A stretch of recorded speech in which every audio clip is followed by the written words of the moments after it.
नमस्कार मु जयश्री आपणकर यूट्यूब चैनल फूड जंक्शन 0.1 को स्वागत जनाऊँगी।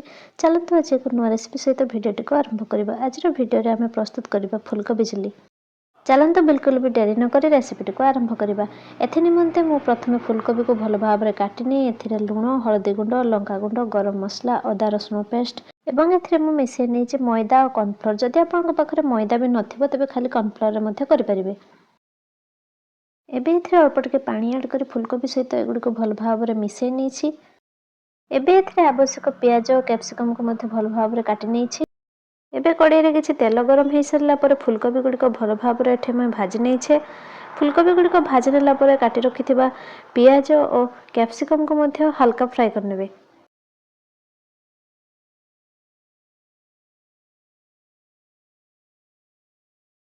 एबे कड़ाई रे अल्प किछि तेल नहीं से अदा रसुण पेस्ट को देदेवे। अदा रसुण पेस्ट के भाजी हो आसले से लंका गुंड देदेवे।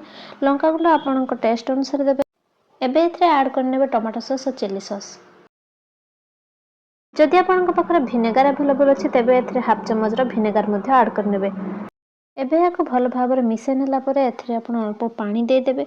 जदि आपनको ग्रेवीटा अधिक थिक दरकार अछि तो आपण एथिरे चाहिए कॉर्नफ्लोर को पानी रे मिसई मध्य ऐड करि परिबे।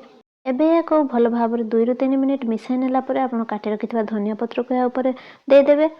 एबे देखि पारुथिबे मो रेसिपीटी संपूर्ण हो जाइए। जदि आपनको रेसिपीटी पसंद आछि तेबे गोटे लाइक करबा सहित याको संग मानक सहित शेयर करनेबे।